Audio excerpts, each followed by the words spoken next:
Cricket প্রেমীদের জন্য এক স্মরণীয় দিন। আইসিসি টি-20 বিশ্বকাপ 2026-এর ফাইনালে দুর্দান্ত জয় ছিনিয়ে নিয়ে ইতিহাস গড়ল ভারতীয় দল। আর এই জয়ের আনন্দে যেন উৎসবের রঙে রঙিন হয়ে উঠল গোটা দেশ, সেই সঙ্গে বরাক উপত্যকাও। শিলচর শহরের অলিতে গলিতে দেখা গেল উচ্ছ্বাস, আনন্দ আর গর্বের এক আবেগঘন মুহূর্ত। রবিবার আহমেদাবাদের নরেন্দ্র মোদী স্টেডিয়ামে অনুষ্ঠিত হয় আইসিসি টি-20 ক্রিকেট বিশ্বকাপের ফাইনাল ম্যাচ। শিরোপা জয়ের লড়াইয়ে মুখোমুখি হয় টুর্নামেন্টের দুই শক্তিশালী দল, ভারত ও নিউজিল্যান্ড। টস জিতে প্রথমে ব্যাট করতে নেমে ভারতীয় দল নির্ধারিত 20 ওভারে 5 উইকেট হারিয়ে 255 রানের বিশাল স্কোর দাঁড় করায়। দুর্দান্ত ব্যাটিংয়ে ভারতের ব্যাটসম্যানরা নিউজিল্যান্ডের বোলারদের কার্যত দিশেহারা করে দেন।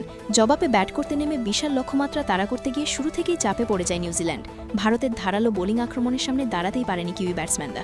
শেষ পর্যন্ত 19 ওভারে মাত্র 159 রানেই অল আউট হয়ে যায় নিউজিল্যান্ড। ফলে টি-20 বিশ্বকাপ ফাইনালে 96 রানের বিশাল ব্যবধানে ঐতিহাসিক জয় ছিনিয়ে নেয় ভারত। এই জয়কে ঘিরে রবিবার বিকেল থেকেই শিলচর শহরের বিভিন্ন স্থানে বড় পর্দা ও টিভি ডিসপ্লে বসিয়ে ম্যাচ উপভোগ করেন ক্রিকেটপ্রেমী মানুষ। প্রত্যেকের চোখ ছিল টিভির পর্দায়, কখন আসবে সেই প্রতীক্ষিত মুহূর্ত।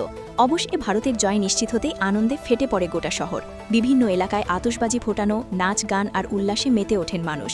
রাস্তায় রাস্তায় শোনা যায় ভারত মাতা কি জয় ও আই লাভ ইন্ডিয়া স্লোগান। ভারতের এই ঐতিহাসিক জয় গর্বিত দেশবাসী। ক্রিকেটের এই জয় শুধু একটি ট্রফি নয়, বরং কোটি কোটি ভারতীয়র আবেগ, গর্ব ও ঐক্যের প্রতীক। এমনটাই মত প্রকাশ করেছেন অনেক ক্রিকেটপ্রেমী।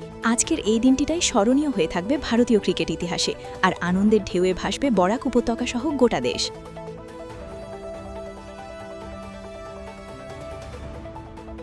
অত্যন্ত আনন্দিত আমরা।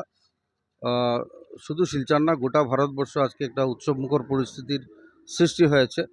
আর শিলচরে আমরা লক্ষ্য করেছি যে একটা সেলিব্রেশন হচ্ছে। তো আমি প্রথমেই আপনাদের মাধ্যমে আমাদের ইন্ডিয়া টিমকে শুভেচ্ছা জ্ঞাপন করতে চাই, কনগ্রেচুলেশন দিতে চাই। সাথে সাথে শুধু প্লেয়ার্স না, গোটা ভারতবর্ষের যারা ক্রিকেট প্রেমী জনসাধারণ রয়েছেন, খেলাপ্রেমী জনসাধারণ রয়েছেন, তাদের সকলকে শুভেচ্ছা জ্ঞাপন করছি। আমি আন্তরিকভাবে ধন্যবাদ জ্ঞাপন করছি আমাদের ভারতবর্ষের সম্মানের প্রধানমন্ত্রী নরেন্দ্র মোদীজিকে।